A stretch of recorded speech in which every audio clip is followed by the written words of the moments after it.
What's up, guys? The Ken Olaf here. We have another special episode for you guys, and today we're going to be talking about open worldness and Gears of War.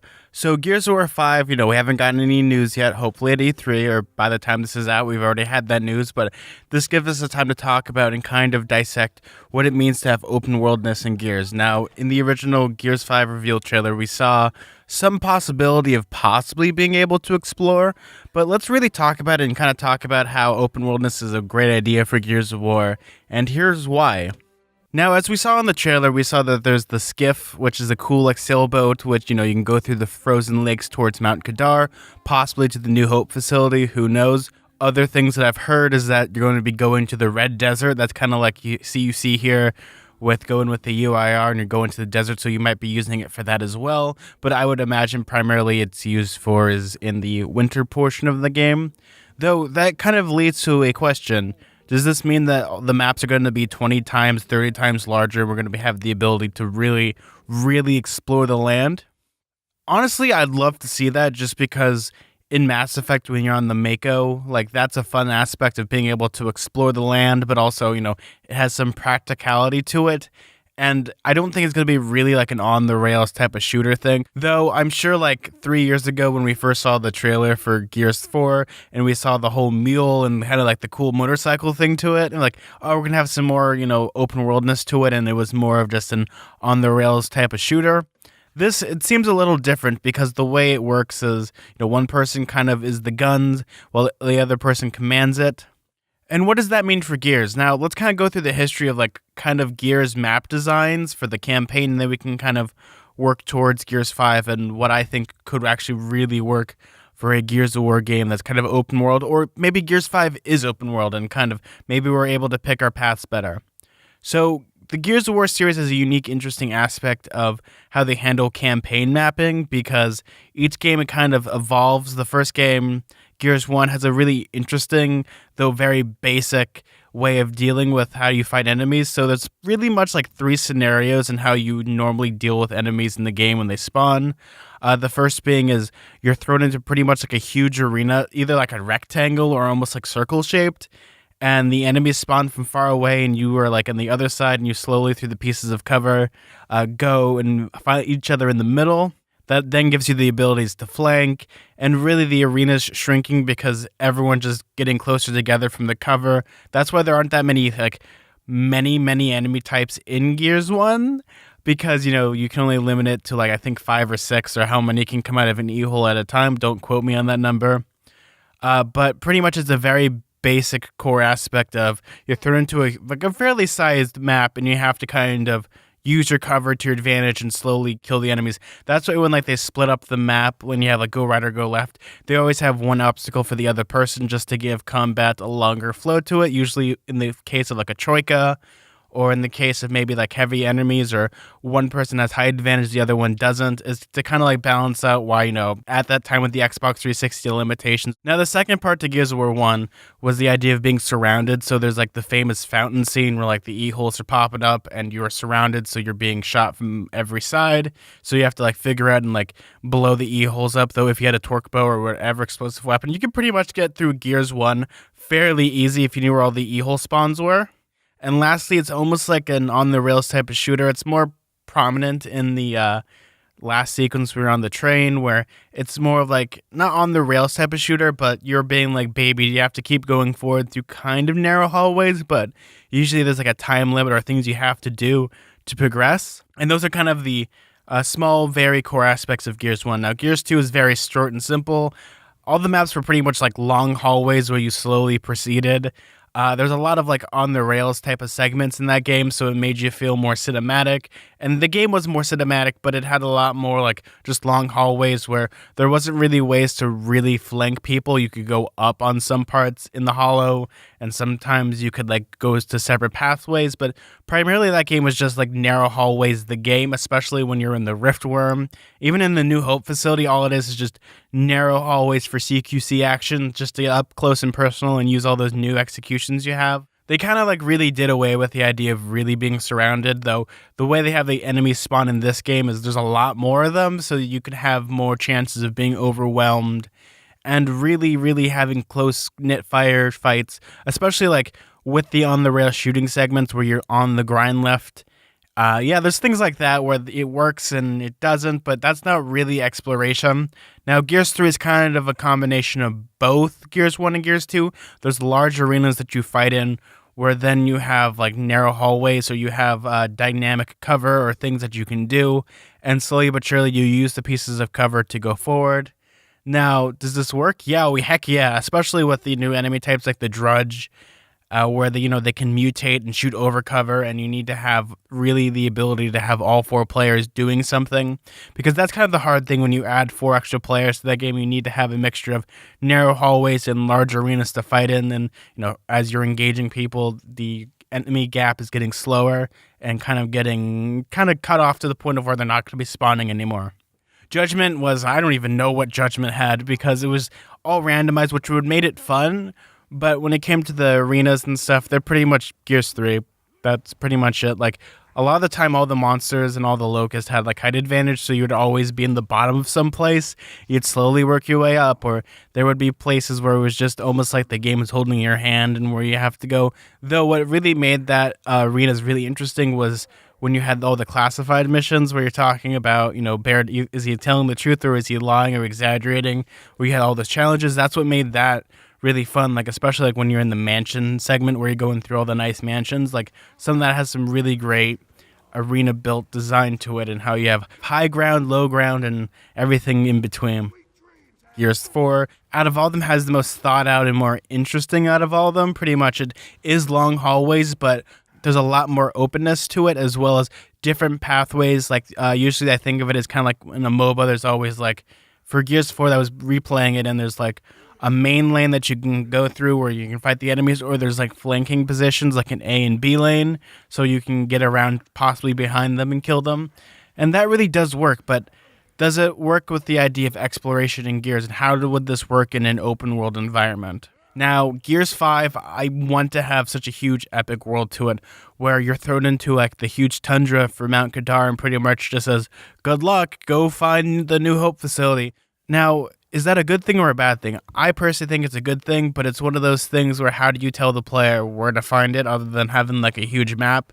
I think if they threw into like a huge arena where you have to solve the problem of getting into the facility, I think that would be a really interesting way. There's like multiple points of entries. Like there's multiple points of entries where, you can go in through the back door, the front door, which might be heavily guarded by the swarm. Maybe if you take like the sewer system, you could like explore that way and get into the map. Like I think there's so many great opportunities to have. Would I want it to be super vast?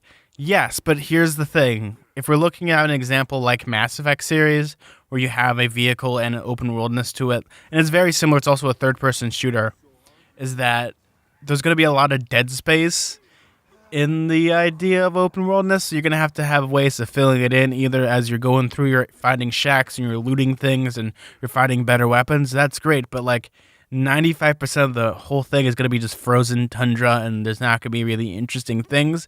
Unless the game is like fully utilizing an open world aesthetic where that is the game, maybe that's what we get, and things might change, because I think Fallout does a great job of filling in the empty space for a land that's been like blown to oblivion. Like Fallout New Vegas, even though it's vast desert, you still can find cool things. If you take the highway, you can find little bits and bobs of things from the past and salvage and find weapons.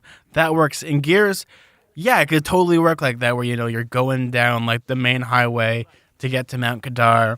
You might find like an outsider settlement where you can like talk to people, or you might find like a patrol swarm. Yeah, that would be unique, and that would really change the dynamic of map design in Gears, because we've really only had like large arenas and pretty much hallways. How can you expand upon that? Well, I'd like the ability to like really pick your path instead of having like the right trigger, left trigger thing of like, Dob and Marcus, you go that way. Baird, Cole, go the other way. It has its place in Gears, but it is like almost like not a choose your own adventure, because you all meet up. Like I'd like the ability to not have that, where you can like pick like going right or left, and you're not sure if you're going to be meeting up again anytime soon. Like you really have to have communication with your teammates. But who knows? I'm like in my very nice cushy armchair right now, And it's fun to like speculate how this gear system could work because I've always wanted an open world game. I think an open world Gears of War game would be really fun. If we look at the books, we can see that there's a lot of interesting aspects of the game, such as exploring. Like I thought of a really cool idea for a game a long time ago where you play as Bernie and you're like island hopping, trying to get to Afira to get back with the cogs. So you're going to like little islands. That's how it could really work. Because you have like nice like map sized islands you go on, and there's like little things you can do or try to find salvage, maybe old weapon parts, and building things and crafting and selling things to scavengers and pirates. Like that would be so cool. And that's why I think if you have like that system of you're looking for things but you're trying to uncover the mystery of who Kate is and the past of everything, I think that's what would really work, especially with the new enemy types such as patrols of DBs or even like swarm DBs or just swarm in general. Like having that ability to just be out in the world and kind of have almost like a stealth option, because Gears 2 with Road to Ruin, I really like the idea of stealth in Gears. Like it actually kind of works. Maybe because I'm a big sucker for Metal Gear, and there's also cover-based elements in Metal Gear, but being able to hide behind cover and waiting for a patrol to pass, or finding a weapon, or maybe even like breaking down doors and like uncovering cool things that might help you, even getting like outsiders or maybe like some like cog support or even like DBs, because you're now working with the cog again, meaning that you're probably going to get like DB allies and then they get infected. Like that's kind of like the you could have like a bunch of people helping you, but if like the special swarm variant comes in that turns the DBs evil, like, oh man, you're gonna be dealing with more enemies, and that seems like a cool, unique thing. And I also like having multiple points of entry. Now, with the big vastness of Gears, I think the environments really are gonna make this unique or really bland. Being in a desert, like I'd love the idea that we're going to like a red desert, or we're going to some place that just has a lot of red sand. I don't know if it's a desert or not. Like you could have like unique environments, because the majority of that trailer was both green and lush, but also cold and barren. So having like environments where you get to explore and really get to see Sarah from a different point of view, other than just all we've seen so far of Sarah is just destroyed cities, pretty much like decrepit old dry docks.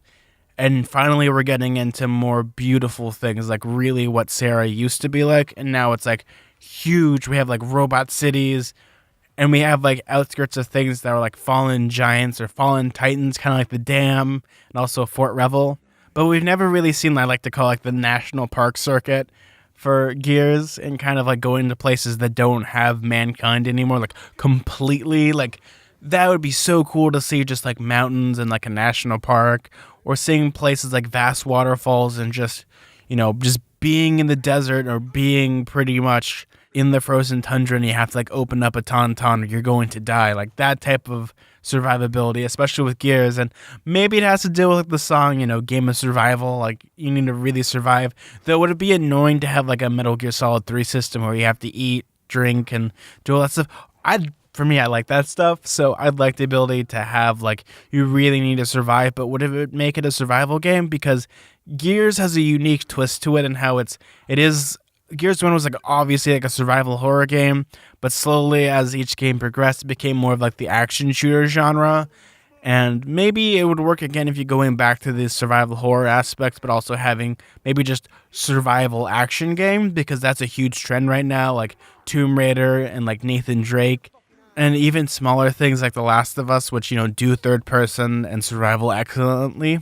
But open worldness in Gears, I think would really work, but you'd have to do it in a way where it's, you either have to fill in all the dead space in the map, or you need to do it in a way where it's done like, oh, I can like go into a building from different points and get different results. Though I'm sure every path leads to one major path. Like you have like your like spider web that goes finally to the to the nice juicy fly in the end, where you need to all meet up, because you can't just have like, oh my god, we're gonna have like an elaborate way of doing things. Because I've played D&D, I've been a dungeon master. You make this elaborate story, then all of a sudden it's like all they have to do is talk to that peasant over there, the simple peasant that is kind of like waving at them, and all the players decide, nah, let's go the other way, and there goes your story. It's the same as with like game design. Like you need to have the same way where you need to make it interesting, but also you need to have like the ability to like guide your players in the open worldness, but also it's like you still need to give them like a nice push in the right direction, or it's not going to be fun. But you need to have it in a way where it's creative enough where they think they're doing the decision rather than they're being told to, like, there's like an arrow above their head, like, go there, go there. And I think Gears would benefit by having an open world aesthetic to it. What do you guys think? Because Gears has always been a game that I feel like should have an open world aesthetic or an open world environment, or even an open world game that's very like Fallout. No, not you, Fallout 76. Get out of here! But its own Gears twist, not Gears 76, but like an open world Gears game, which, you could really show off the vastness of the world, but also kind of have, the core aspects of Gears, which is survive. But thank you guys. What do you guys think? Would you guys like to see more of an open world game, or how do you guys think of like an open world aesthetic for Gears of War? Personally, I think it's a good thing, but who knows? That's just my opinion. I'm just some dude with a microphone. Well, I'm Zack, and once again, let's keep those gears turning. Bye.